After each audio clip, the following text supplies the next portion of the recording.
What's going on, everybody? Welcome to Hoopty's Rides and Reviews, and welcome to part 2 of the 125 Coolster ATV Rebuild. Now, I still haven't been able to get this thing started. I actually found out that the battery that I had installed on this thing was either drained from this ATV or drained previously, and it was actually bad, so it wouldn't have enough juice to really even turn this thing over anyway. But we did get some new parts in the mail. I went ahead and ordered, since this thing broke, it actually broke this little piece that holds the cables on there, balancer, or whatever that is. Balances the two front cables out for the front brakes. This also has a safety cutoff, and the brake, I think the brake light goes off that as well. And we have the cutoff with the headlights and the power switch. Now, I'm just replacing all of this just because I wasn't able to find the box that was on the back, and some people told me that that was a security system. It might be a security system, and if I have to replace that, I want to try to find the one that perfectly matches it, and I have not been able to find it. It's this little box right back here. I haven't been able to find one that matches that one exactly. Everything is more like a 5 or a 7 pin. This one is a 4 pin, and only 3 of them are in use. So I want to try to find one that matches it if I'm going to replace it, but I'm going to try to do a process of elimination. This thing has been sitting out for a long time, so a lot of times these power switches go bad. So I'm going to replace that thing, replace this thing, and see where we're at. Alright, so I went ahead and got all the brake cables hooked up for this front brake system. That was a bit of a pain. I had to back off all the adjustments that were previously done and then go down and detach from the actual front brakes on there. You can see it a little bit better over here. I detached this nut, went ahead and slipped this thing loose, and there's a little bit more tension on this thing than I would like than it was originally, but that's how it had to be able to fit on there. The cables were just under so much stress on this handle, but I was able to get it on there. It was a little bit of a struggle, but got it on there. I had to adjust this one just a little bit.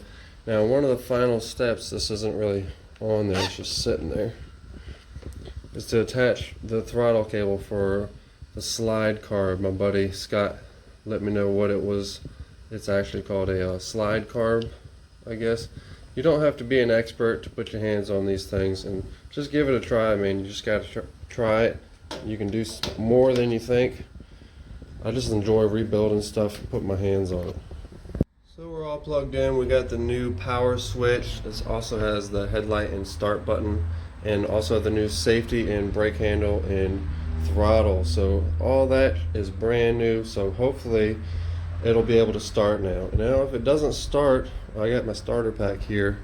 If it doesn't start, that means there's something else wrong with it. Well, if it doesn't turn over, I don't have the new ignition on there yet, so we still have to do the plug wire and the plug and everything, but we'll do that in just a minute. I just want to try to get it to be able to turn over first before we go any further. Alright, got the light. We're going to have to hit the brake. I'm going to have to do this with 2 hands. Alright, so we've got the neutral light.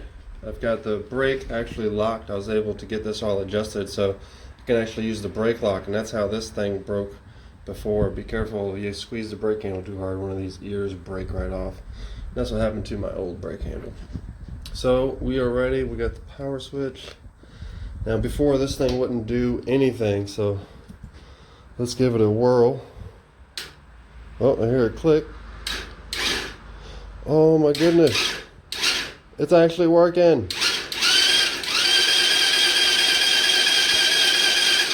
Sweet. So I don't know which one it was. It was one of these switches up here. It's probably this power and starter switch over here. But man, it's actually working. So now I can work on the rest of this stuff, try to get this thing running, but I still have to flush it out several times. I'm gonna have to change this oil out of here because this thing was so full of water and it was just so nasty.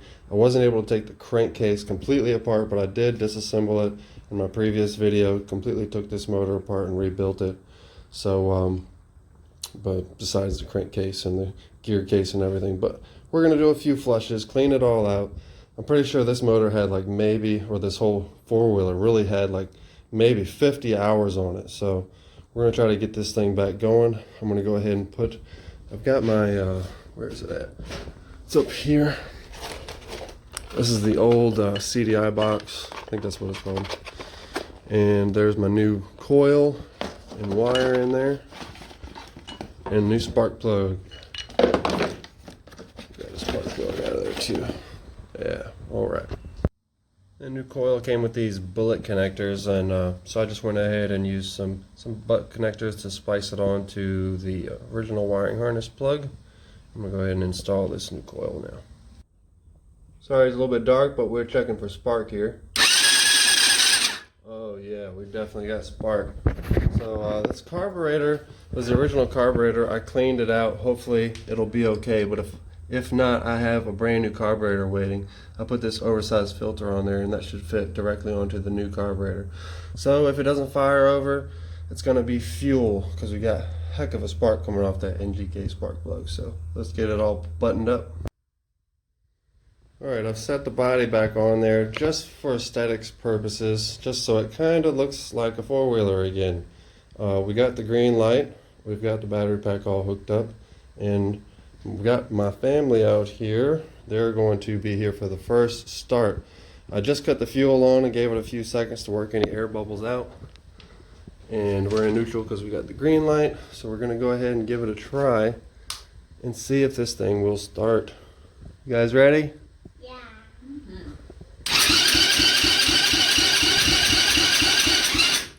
Alright, let's give it a little choker. It might be loud if it does start.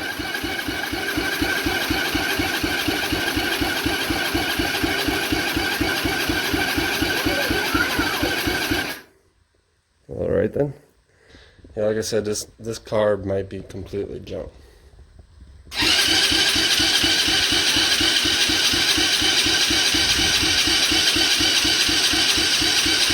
I don't hear anything. Alright, we'll come back. Alright, so we're definitely having carb issues. You can see, if I can zoom it in just a little bit. You can see it's all wet. We're getting gas on the outside of the carb, but not inside the carb. So I'm going to go ahead and take and replace this thing. I could not get it apart, if you couldn't see in the previous video. This is a carburetor that you cannot take apart. There's no screws in it. I tried to take it apart, but it did not work out. So I'm going to go ahead and replace it with this brand new, same size, 32 millimeter intake carburetor.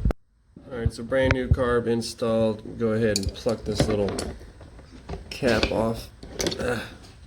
We'll go ahead and put our brand new air filter back on, and we will be ready to do another try. I did bleed a little bit of fuel through. I think this line is kinked. It didn't want to go through the line, but it came out around here, so we definitely got fuel in the bowl. So we're going to go ahead and throw this filter on here, and we should be able to give it another try to get it started. Alright, so we're going to go ahead and give this thing another try.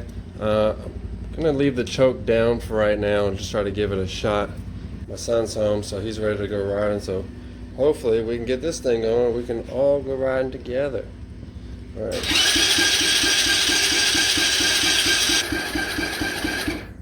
Let's give her a little choke of Rooney, just a little bit.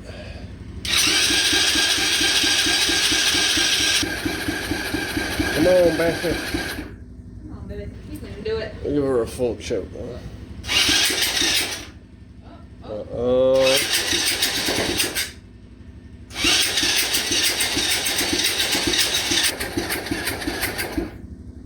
Sounds like she's getting too much air, too much fuel.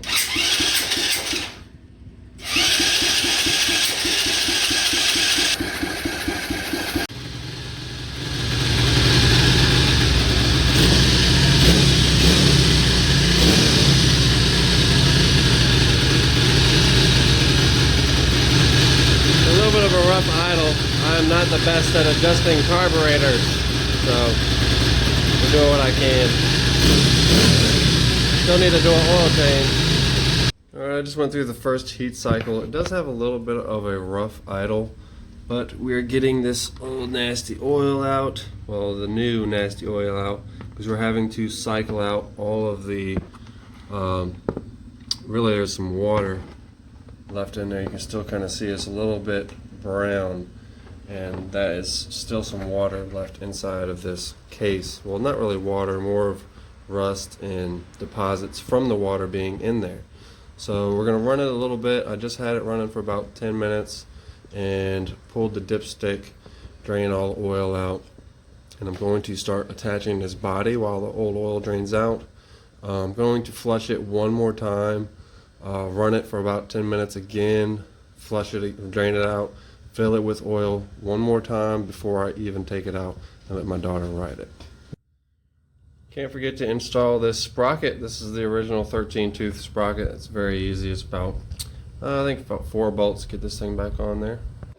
Alright, so I got my 13-tooth stock sprocket reinstalled, and I'm going a little zip tie crazy now, making sure that this wiring harness is all in here correctly and not going to rub anything or get heat on anything.